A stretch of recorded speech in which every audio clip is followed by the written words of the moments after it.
This might be one of the greatest World Cup stories I've ever seen, man. I cannot believe it. From drawing against Spain in their first game to actually making it to the knockout stage. I mean, this is just incredible, man. This is what the World Cup is all about. Welcome back to the World Cup recap, day 16 of the tournament. Once again, another 6-game slate, as we still have 24 teams playing out the rest of their World Cup, with the majority of them looking to stay at the party in North America, which includes every team from groups H and G, and those are the groups that we're going to start with first, starting off with Cabo Verde against Saudi Arabia. Cabo Verde are just the gift that keeps on giving, as they become the smallest nation to ever qualify out of the group stage of the World Cup. And they did it their way without winning a single game. Something that's only happened, I believe, once before. Just incredible stuff. And it wasn't even like they benefited off of the third place rule. They went out and got second in a group containing the likes of Spain, Uruguay, and the aforementioned Saudi Arabia, who entered this game needing a win against the minnow side to secure their spot into the last 32. But once again, the lack of attack from Saudi Arabia really came back to bite them. It took them 17 minutes for them to get the first shot. In fact, it took 17 minutes for any team to get a shot on net. But from there, Cabo Verde just completely opened things up. These last two games for Cabo Verde have honestly just been so exciting. While this team does prioritize their defensive shape, and that is definitely going to be something probably we're going to see going forward in this tournament, especially in the knockout stages, but in these last two games, they've just been coming out with fire, man. The latter stages in particular, it really felt like a goal was coming from them. So many great moments from the likes of Semedo and Pina. Standouts, obviously, from the last game against Uruguay. They came into this one with that same mentality of just making stuff happen, man, especially in that second half. But Saudi Arabia were just able to hold on by the skin of their teeth. They created a really good chance late in the game and around the 90th minute. That definitely put a scare to Cabo Verde. And then that last second chance by Nuno da Costa, man. I couldn't believe he missed that wide, man. That goal would have sealed things up for Cabo Verde. They wouldn't have had to rely on watching the end of the Uruguay and Spain game to determine their fate, which is one of the coolest moments of this tournament. That's why I love these third group games, especially nowadays with stuff like live streams and social media, like everyone just gathering around someone who's got the game on, what's going on, just crazy stuff. But in the end, Cabo Verde celebrated after that. Their spot was secured, and just once again, what a story this is. I can't put into words how crazy this actually is, man. Again, going into this tournament, teams like Cabo Verde, even Curacao, Jordan, like these teams were so doubted. They were smaller teams. They never made the tournament. People tried discrediting them, saying that, oh, well, these teams only made it in because they expanded the World Cup. These are throwaway teams. No one's going to care about them. They're easy games. They're taking away spots from countries like Italy and stuff, whatever the case is, right? All of y'all are just wrong on that, because all of these guys came into play. They didn't just come here for the vibes or for the experience. You know, it's a one-time thing. No, they're coming here because they want to make their mark. They want to etch themselves in their country's sporting history, and that's exactly what every single person in this national team has done, including their manager, Babista, man. What an absolute legend he is. He was already coming off last year winning the African Manager of the Year. He might just win it 2 times in a row now just for this achievement, because again, Cabo Verde making it to the next round of the World Cup. It's ridiculous, man. What a team this is. What a story this is as well. Vizinha getting his second clean sheet of the tournament. They're definitely going to need his heroics in the next round. They're taking on none other than Lionel Messi and Argentina. What a game that's going to be. What a game that's going to be. What a game that's going to be. I honestly really hope Cabo Verde push that team to the limits. If they can go to some kind of penalty shootout, that would just be insane to watch. But yeah, Saudi Arabia, they fall short once again at the World Cup. Just overall not an impressive showing for them in this tournament, especially from an attacking side of things. I'd say they got outplayed in every game. You're fortunate to come away with a 1-1 against Uruguay, and the Spain game is just, yeah. But again, against a team like that, heading into the tournament, definitely expected a lot better, but I'll give a lot of the credit to Cabo Verde because they've certainly raised their level in this one and just throughout the tournament. It's just such a fun team to root for, man. If your country is not doing well at this World Cup, if you're from a country that's not competing at the World Cup, you should be cheering for Cabo Verde. I'm sorry. They're just the ultimate underdog. They're the ultimate David versus Goliath team of the World Cup. And while many of us heading into this tournament didn't rate them that much or didn't really even know that much about them, they've absolutely turned heads at this one. Fair play to Cabo Verde. It's going to be great to see you guys in the next round. Also a great fan base. I'm happy to see them move on with the team as well. Now into the other Group H affair. This was a bit of a spicy one here between Uruguay and Spain. This game would pretty much decide who would get the top of the group and who would be potentially crashing out of the tournament. Uruguay coming off back-to-back draws, while Spain getting an impressive win against Saudi Arabia, looking to get some of that mojo back. And while yes, this wasn't the same attacking display that we saw from Spain in the previous game, they managed to get just enough, particularly from Alex Baena. He got the start today on the left-hand side, and he was easily Spain's best attacker in this one. Once again, Yamal and Oyarzabal not having their best of days, but Baena was the one that provided a lot of the danger for Spain, including the game's first goal. A great turn and shot from him. I can't fault him for that, but Fernando Muslera, that has to be some of the worst piece of goalkeeping we have seen in this tournament, man. That was just very, very poor. So poor that on his end, or Bielsa's end, I don't know who it was, but whatever the case was, he was gone at halftime. Just gone. And that just further shows that, once again, this Uruguay team is not the same. The guys that we knew of in the previous World Cups, most of them are not even here anymore, including Luis Suarez. Muslera is one of the last members of those Uruguay teams from the 2010s. But if this moment proved anything, it's that he should have been with those guys sitting on the couch for this one as well. And I just want to highlight in general, this was such a poor showing from Uruguay in this World Cup, man. Again, I knew coming in this team was not going to be the same as what it was. That's why I almost put Saudi Arabia ahead of them. But man, I did not think it would be this bad. From the outset, this tournament looked cooked for Uruguay before it even started. The rising tension between Marcelo Bielsa and his team was felt throughout this entire tournament. We saw it in so many points today. First, the Muslera thing, as I mentioned. Then he took Fede Valverde off in the 56th minute, an incident where neither player or manager acknowledged each other. They just walked by. Valverde did not look very happy with that. He was doing the whole covering the mouth thing, which luckily for him, he was off the pitch. Otherwise, Uruguay would have been down to 10 men. But in the end, they did go down to 10 men in the last minute of the game with just an absolute head loss moment from Agustin Canobio, man. I mean, it just felt like at the end of the game, Uruguay realized their tournament's not going anywhere, and they just completely let their frustrations out on the Spain team. With Yeremy Pino and Nico Williams being on the receiving end of it. Williams had a hard challenge as well from De La Cruz just moments before the red card, and then Pino just got absolutely crunched, man. And Canobio getting sent off, he lost his head after that. I don't know if he was trying to attack someone on the Spain team. He was on the bench. He just wouldn't go off the pitch. It was absolutely insane. There's a reason why the Cabo Verde players were watching the end of that game on their phone for so long, because that moment right there just dragged the game on for more and more minutes than it needed to be played for. And then to top all things off, we go back to Marcelo Bielsa, a clip that's been going around at the end of the game where he's in front of the media and he's just yelling at them, telling him, get it over with, get going, or whatever he says. He's just not in the mood. And what followed was him basically saying that everyone's putting the blame on me. I guess I just have to accept that this is on me. I've brought shame to this national team. And yeah, everything involved is just a mess, man. This Uruguay team needs to take a hard look at themselves, because this wasn't always this way for Uruguay. Just 2 years ago, they were in the semifinals of the Copa America going toe-to-toe with a Colombia team that was the hottest team in football. They shouldn't really be in this kind of state, but ever since Bielsa's come in, the mood of this team has just been absolutely appalling. And their play and their form has suffered because of it. So overall, Uruguay, maybe next time don't appoint El Loco to be your manager, because this was more than likely going to be the outcome regardless of what happened. But yeah, just abysmal from Uruguay, man. Abysmal tournament. They are heading out. They haven't won a game, and yeah, just a rough tournament for them. But let's take a look at how Group H ends up. We've got Spain at the top of the group with 7 points, not conceding a single goal. So even though they didn't get a perfect record, they still were perfect in some way. Cabo Verde, once again, the best story of this World Cup. 3 points, 3 draws was somehow all they needed to get to the next round. Uruguay with 2 points, they're eliminated as one of the worst third place teams. And likewise for Saudi Arabia, they also finished with 2 points at the bottom of the group. Now moving on to Group G, we go to an absolutely dramatic affair between Egypt and Iran. Once again, a game with massive stakes involved. With Egypt heading into this one controlling their own destiny, they sit atop of the group with 4 points, while Iran will need a win to secure their spot, and a draw would mean that they will have to hope and pray that things go their way. And things could not have started better for Egypt, with Mahmoud Sabr putting Egypt ahead within just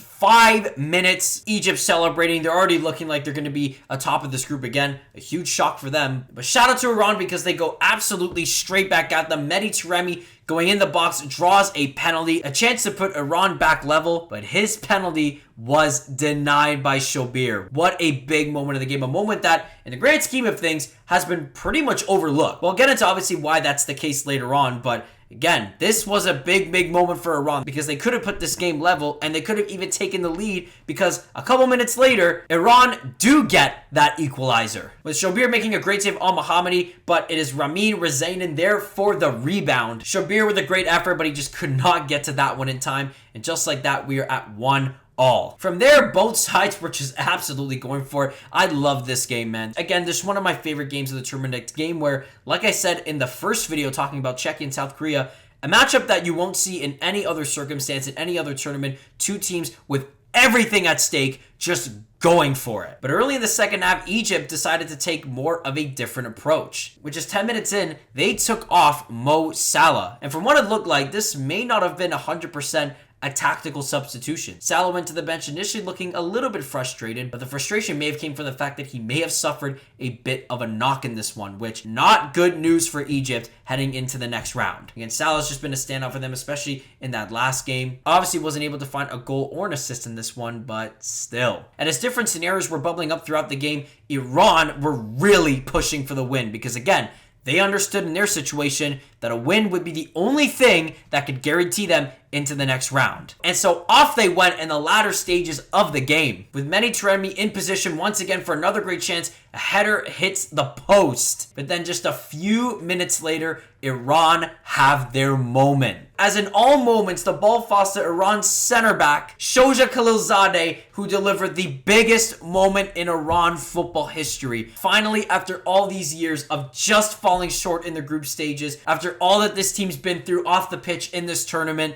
they finally get their crowning moment, which unfortunately for them was taken away by VAR. With Khalilzadeh literally being a toenail offside. I mean, it was that close, man. Literal millimeters away from putting Iran into the next round. Now, I've seen there's been a lot of confusion on the offside in this one. In fact, that there is literally an Egypt defender on the top right of it. But from what I've seen, the rule is that the goalkeeper, which in this case, the Egypt goalkeeper, essentially dictates the offside. So with the Egypt defender on the top right being behind the goalkeeper, he's ruled as being completely out of the play. So therefore, the offside is being calculated from the first defender ahead of the goalkeeper, which is what caused the offside to be called. Again, once again, I've seen, people complaining about VAR, and yes, I have complained about VAR. I did it yesterday too, but in this case, especially when it comes to offsides, it's rare to get something like that wrong. And make if you want about the rule, because even I wasn't completely aware of that rule watching it live until it was kind of explained in some weird way. But yeah, just heartbreaker for Iran. I can't even imagine what must happen. That is genuinely like my worst nightmare as like a football fan. Having a moment like that, your greatest moment in your country's history, you're celebrating, you're just in absolute euphoria, but in the back of your mind you're like, what if there's VAR? What if there's something wrong with the goal? What if something has to get checked? And then the check happens. All of a sudden, all that crazy emotion and everything just completely goes away. And then when it gets taken away from you, it's like, what was that all for? Now, all of a sudden, those tears of joy turn into tears of anguish. So I say all that to say I really do feel for all the Iran fans in this one because, my God. Again, experiencing what I did the day before with Ecuador and how special that was for us, I can't even imagine what this one would have been like for you guys. And yeah, I'm just, I don't know what else to say, man. It's just incredibly tough. But it wasn't over from there. Iran still actually had one more big chance. This time, Essa Salahi had the chance to put this one away. It hit the crossbar. This was just absolutely wild, man. I couldn't believe what I was watching in the end of this game. It was just absolutely ridiculous. In the end, Iran failed to capitalize. It ends 1-1. Egypt secure a spot on the knockout stage inside the top two,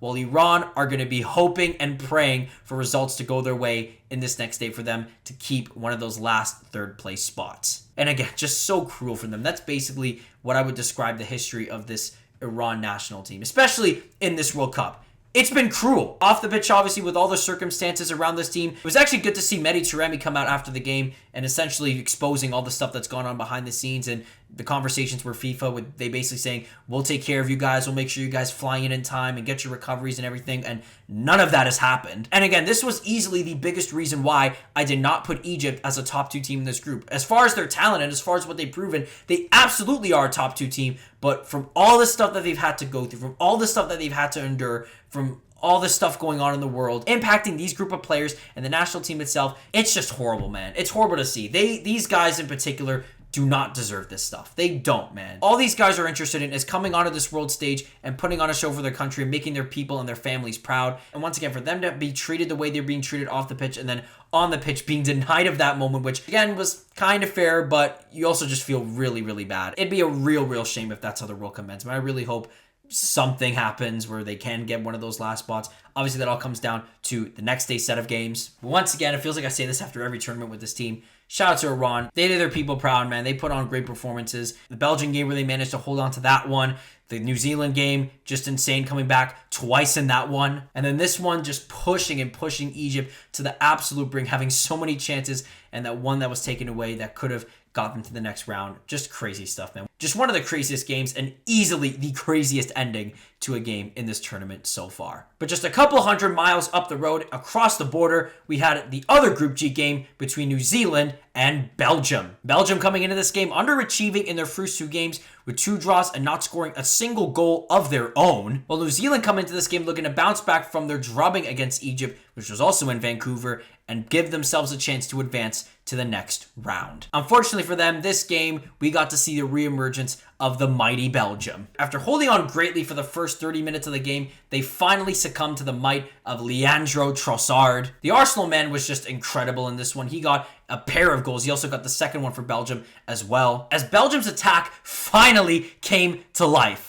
And it wasn't just the starting guys contributing, although they put up the first 3 goals of this one, Kevin De Bruyne getting that one as well. But when New Zealand got a crucial 1 goal back, this changed things for Belgium, because if Belgium were able to win this game by 3 goals or more, that would put them in the position to topple Egypt for the top group spot. And again, after Elijah just scored his 3rd goal of the tournament, by the way, that is crazy. He has more goals in this tournament than Ronaldo. But anyways, after he did that, Belgium knew what was at stake, because they brought on Romelu Lukaku. The super sub that saved them in the first game against Egypt did the exact same thing in this one. 2 minutes into his time, and he put Belgium back up by 3. And then later on, he assisted Alexis Salamakers, another substitute for Belgium, as they toppled New Zealand 5-1 in this one. Again, great attacking display from Belgium. They dominated the whole game. They put up 35 shots in total, as this was easily one of the most lopsided games in the tournament. New Zealand just did not stand a chance, man. Still in a bad showing for them in this tournament, especially in that first game against Iran, but these last 2 games, their defense just completely capitulated. As once again, Belgium finally awakened, they take care of their business, and more importantly, they get past Egypt in the standings. Now, having said this, I'm still not fully sure where this Belgium team really goes from here. On one hand, yes, this was a great display from them, and they definitely would have gained plenty of confidence from this one. But at the same time, we know the inconsistencies of this team. Once again, the first 2 games, they weren't able to score a goal of their own. Once again, Jeremy Doku, he came back into this game still without a goal and an assist in this tournament. Perhaps he could be saving it for a big time and a big moment, but that big time and big moment is coming up now. Every game from here on out is a game where they need Jeremy Doku to be at his best. He has not been so far in this tournament, and that's what's going to cost them in the end. Again, if this team is still relying on the likes of Romelu Lukaku to come off the bench and save them, then I don't really know what to expect from here, man. Because again, this was easily the weakest group of the tournament. Egypt, to their credit, have proven to be stronger than we thought they would. Even Iran as well, considering all that they've gone through. But still, man, a team that is ranked top 10 in the world, a team that had a great qualifying, but now is the time where, of course, they're starting to struggle for goals and struggle to really make great stamping performances. But again, regardless, we'll see where they go from here as we take a look at the Group G standings. Belgium topped the group with 5 points. Egypt also finishing with 5 points, but with their lack of result in the Iran game, it pushes them behind the Belgians. Iran, like I said, they have to absolutely pray that things go their way for them to earn one of those last 3rd place spots. They sit with 3 points with 3 draws. And New Zealand lose back-to-back games. They finish with 1 point and a bottom of the group. As we now close things out in Group I with one of the most anticipated group games of this World Cup between Norway and France. Well, this was one of the most anticipated games until Norway decided we're going to take a back seat here. No Erling Haaland, no Martin Odegaard. Those guys didn't even touch the pitch in this game. I can't imagine the fans in Boston were too happy about that from Norway, but at the same time, it's a decision where from their part you could kind of understand. They're already well off and secured their spot in the next round. It's fine for what they did, but still, many will say that for Norway, it's not a winning mentality what they did and that they should have played those guys. But I don't know, I feel like for them, these guys are really just taking all in. You can't really blame them. This is Norway's first international tournament in years. And while yes, you don't want to really take these opportunities for granted, you never know what this sport can bring, man. The last thing that any Norway fan would have wanted was for Holland or Odegaard or one of their key players to be playing in this game. Something happens, they get some kind of injury, all of a sudden they're out for the knockout stage, and it kills their tournament chances from there. So I understand that. You're already finishing in the top two. The difference between finishing first and second, I don't know if there's a massive difference. There could be to an extent, but regardless, Norway made a decision. They didn't play those guys. And France, on the other hand, decided they are going to play their guys. Before I get into this game, I do need to say something about the French team. Obviously, in the lead up to this game, Didier Deschamps' mother unfortunately passed away. Thoughts and condolences to the family, including Didier Deschamps himself, who ended up flying out of the U.S. to be with his family. This game would be taken over by his assistant instead. But with Guy Stéphane at the helm, France were still as dangerous as we all know them to be. In particular, Ousmane Dembélé. To all the people that said that Ousmane Dembélé, he doesn't step up in big games for France, he's not a good fit for this team, he should be coming off the bench. What now? This guy just scored a World Cup hat-trick. Again, I acknowledge the fact that Ousmane Dembélé heading into this tournament had not scored a single goal for France in an international tournament, okay? I get that. But at the same time, this is a different version of Ousmane Dembélé, man. The Ousmane Dembélé that we've seen in the last 2 years is a completely different player, man. He's got all the confidence and all the swag in the world right now. He's coming off Ballon d'Or, back-to-back Champions Leagues. He's just untouchable, man. And that's what he was in this game. No Norway player could keep up with him. He was basically just doing the same move over and over again, dicing defenders, left foot finish. He did a hat-trick in 30 minutes. Absolutely ridiculous, man. He now positions himself for the golden boot. He's now tied with his countryman Kylian Mbappe. He had 2 assists in this one. And with his performance, this game was pretty much all wrapped up. Although Norway did fight back multiple times in this one, with Asgard getting Norway within 1 prior to Dembélé scoring that hat-trick goal. And then early in the second half, Norway had a chance to pull within 1 once again through a penalty, but Mike Maignan with a brilliant save. He had 2 penalty saves in 1 day. He was class for that one as well. Really great stuff. He can low-key be a bit of a game changer for this French team. I've seen him multiple times be able to steal games. That one he certainly stole from Norway. But from there, like I said, Norway weren't really trying to go for this one too much. Part of them was probably a little bit relieved they didn't manage to pull within 1 because it really didn't give them any incentive to put on the likes of Odegaard and Holland onto the pitch. Well, for France, as they still sat with a 2-goal lead, they brought on their second unit, which, man, their second unit, if their second unit was a national team, that team probably still goes to at least the quarterfinal or semifinal because it's insane, man. The likes of Bradley Barcola, man, he came on, made an instant impact, setting up his PSG teammate Desiree Doué for the 4th goal. France with a 4-1 win. Now, I will say this wasn't a completely perfect performance from France, particularly from the defense. Theo Hernandez, in particular, has had an awful World Cup, man. The Senegal game, he just got completely diced up on that goal. And in this one as well, just not good from him at all. Oh, and Ibrahima Konate as well. This guy, I don't think he should see the pitch for France in the rest of this tournament, man. He looked so lost out there, even in the 15 minutes that he played. He literally almost costed his team a goal. But other than that, not too much complaints for the French team. Their attack is as lethal as it's ever been, and it's proof that they don't even need the likes of Kylian Mbappe to score goals for them. If you got Ousmane doing what he does, if you got Michael Olise doing what he does, then what's the answer? Nothing. There is nothing that could stop them if all of those guys are playing at their best and absolutely playing up for it, which is exactly what we are seeing right now. And now onto the other game of this group between Senegal and Iraq. Both teams coming off 2 losses in this one, but still a 3rd place spot in play, especially for Senegal. However, they needed to have themselves a big day. They needed tons of chances and tons of goals to be able to position themselves as a good 3rd place team. And luckily for them, that is exactly what they got. It only took 4 minutes for Habib Diarra to get on the score sheet. Senegal up 1-0, and their job became a lot easier when Rebin Sulaka took down Sadio Mane, and he was dismissed. 13 minutes in, couldn't have gone better for Senegal. And while they were not able to convert much in the first half, the second half, you really felt that something was coming. And it did in spades. Ismail Assar with a brilliant effort. He would go on to set up Papa Gay, who scored twice, and then Iliman Ndiaye with a fifth. It was just absolute masterclass from Senegal. This was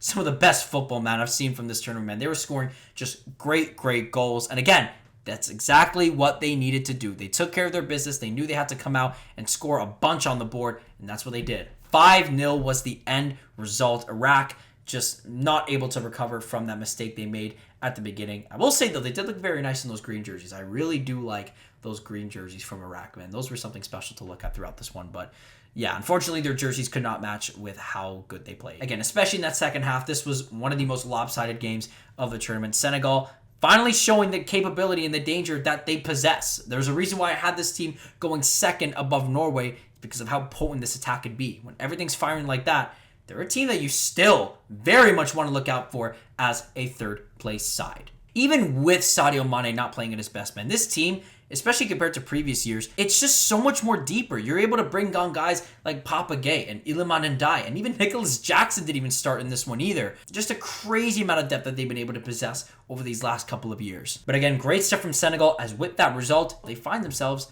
to be in that mix for third place. As we take a look at the final results of Group I, France topping the group, 9 points, 3 wins out of 3, no mistakes from them. Norway with an impressive second place, even with that loss against France, cannot take away from how great of a group stage they really had. A strong third for Senegal as well. Great finish to the group stage for them. And Iraq, unfortunately, finished this with a negative 11 goal differential. Somehow, they ended up with a worse GD than Tunisia. That is kind of impressive. But, I mean, when you look at the teams that they were with in this group, you can't really blame them, man. Just 3 powerhouses that they had to come up against. The AFCON champions in Senegal, the much-informed Norway, and the indomitable France that are just terrorizing everyone so far at this World Cup. But that is going to do it for this day of the World Cup. Once again, thanks so much for all the support on these videos. We got one more day of group stage action before we go on to the knockout stage. I am so excited, man, for this stage, man. It is just going to be so crazy. It'll be good to also get back to those more in-depth videos where I can go more